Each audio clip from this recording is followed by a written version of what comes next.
Then I'll choose. I'm Representative Toomey, Tim Toomey, will start off the debate. Any questions for one or both of your opponents? Well, the first question is to Mike. Sure. And pertains to your day job. And it's my understanding that you work as a lawyer for a multinational corporation called Autonomy.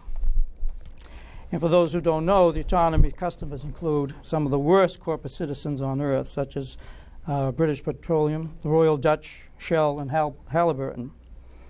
And according to the Guardian newspaper, Autonomy secretly sells advanced eavesdropping systems to spy agencies around the world. This is software that is designed to monitor hundreds of thousands of emails and phone conversations while they are taking place. At one point, as much as a third of Autonomy's revenue came from spy agencies. Autonomy is also a subsidiary of Hewlett-Packard, and we all know how much billions of dollars Hewlett-Packard has cheated out of the United States government by avoiding using offshore tax shelters, similar strategy as Mitt Romney has used. And Mike, I did read a paper that you wrote while you were at Duke, which I actually enjoyed it. But one of the things you quoted was that you cannot achieve peace of mind and spirit by going to work and checking your values at the door. And I guess my question, very simple to you, is, and I know you're a very bright and educated man and have done well, but you chose to work for this company. And I just want to know, does your employees' values, are they consistent with your values? And why do you choose to work for a company that performs those type of business? Mike?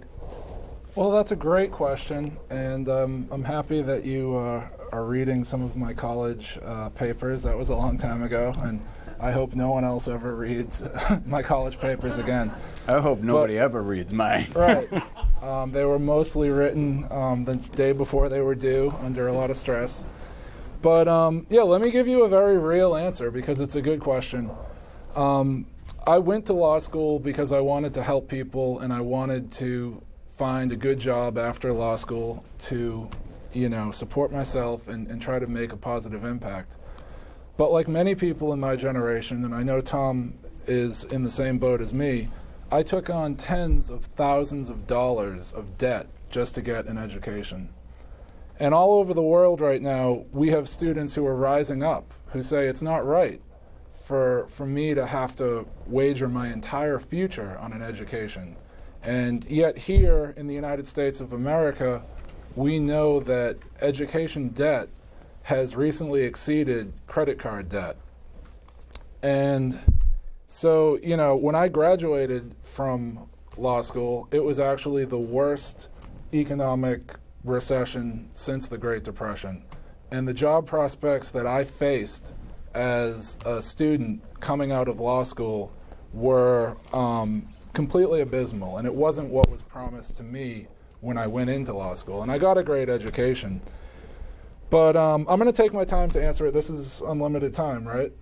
Well, we are running short on time for the show, so I want to be able to give everybody time to interact. Okay, well, let me try to speed it up. I met my fiancée, Casey, right at Toad in Porter Square, and it was love at first sight. She lived on School Street in Somerville, and after I graduated law school and I had trouble finding work, she actually moved in with me so that we could help pool our resources and make expenses.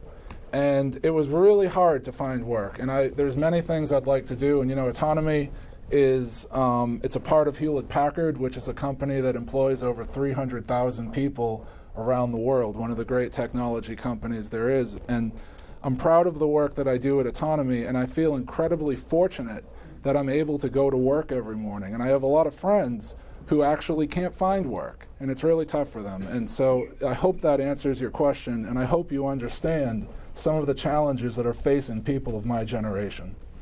Thank you, Mike. As a response? Sure. I appreciate the response, but quite honestly, I think I would. It would not be a company that I could ever work for. The company that is a tax cheat, works for spy agencies around the world to eavesdrops on individual rights to take away people's liberties. I could never do that, and think that when you run for a public office, that we should be held to a higher standard. And I think clearly a company such as Autonomy, I just can't believe, and I understand the economic circumstances, but you know what? I think I'd probably rather go hungry than work for a company like that would be detrimental to the constituents of Somerville and Cambridge by taking away their personal liberties, listening to their conversations. I couldn't do that. Well, let me just respond to say that the job that I do, I have a computer science degree from Duke University. I was fortunate enough to be able to attend Duke on a football scholarship. No one in my family had any advantages. No one had been to college. No one owned any property. But I was lucky enough to get this computer science degree. I went on to BC Law School. I became an attorney. And I interviewed for the job at Autonomy, and what I do is I oversee a software application that attorneys use to help navigate through electronic data. Because when there's a big investigation of a big company, there could be 1 million emails that could potentially be relevant.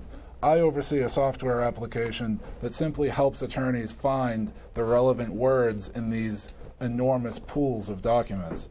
So I appreciate the fact that you would never work for Autonomy. I'd be interested to know, when was the last time you found a job in the private sector, because it's not very easy. When was the last time you actually found a private sector job? I have many years working in the private sector. I worked as a teen center director for the city of Cambridge for many years. I also worked as a transportation analyst at the Volpe Transportation building. And those jobs were important. They contributed to society. I just have a real issue with a company like Autonomy and Hewlett Packard doing work for Halliburton and British Petroleum, listening to people's eavesdropping on the conversations. I respect, they probably already have those emails before you even get to see them, the capabilities that are out there.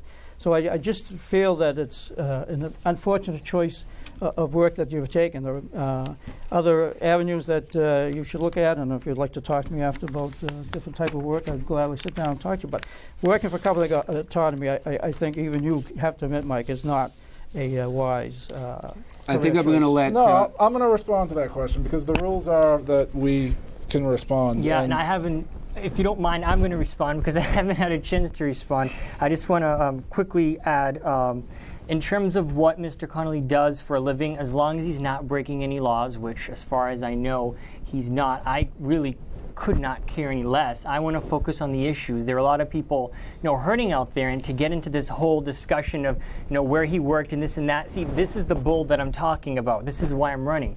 I'm sick and tired of government officials not sticking to the issues. So with all due respect, Mr. Toomey, I know, and this is going to be quite interesting. You talk about spy systems, you talk about theft.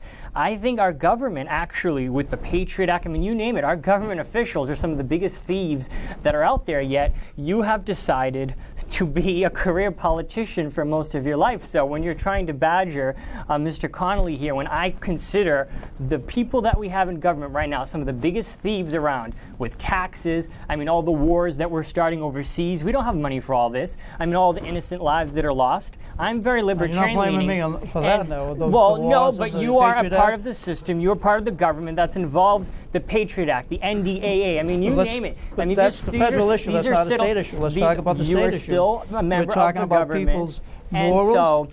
And so, taxes. Don't you think, you just want to continue to increase taxes, and if you don't pay taxes, you have to go to jail. You are forcing someone, to just to pay so much, and you're threatening, not you personally, but we have the IRS.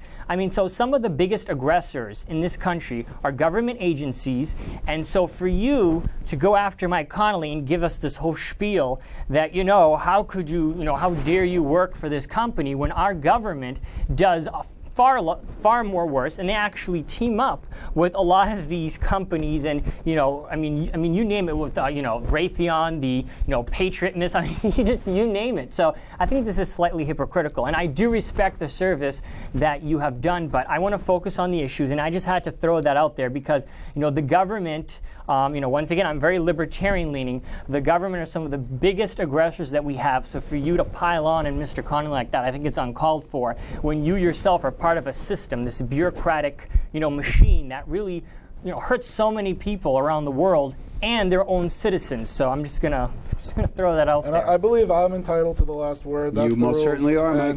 And so I would like to put the last word out here to say that one of the things I learned about when I was in law school was an ad hominem attack.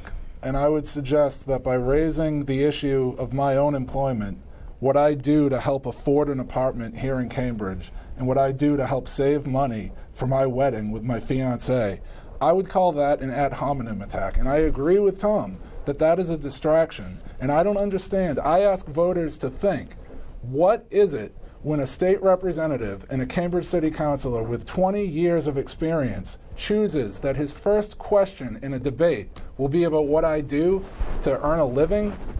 Personally, that, I'll stop there. I don't want to answer that question. Thank you, Mike. And I hope the voters will answer that question. So we're gonna-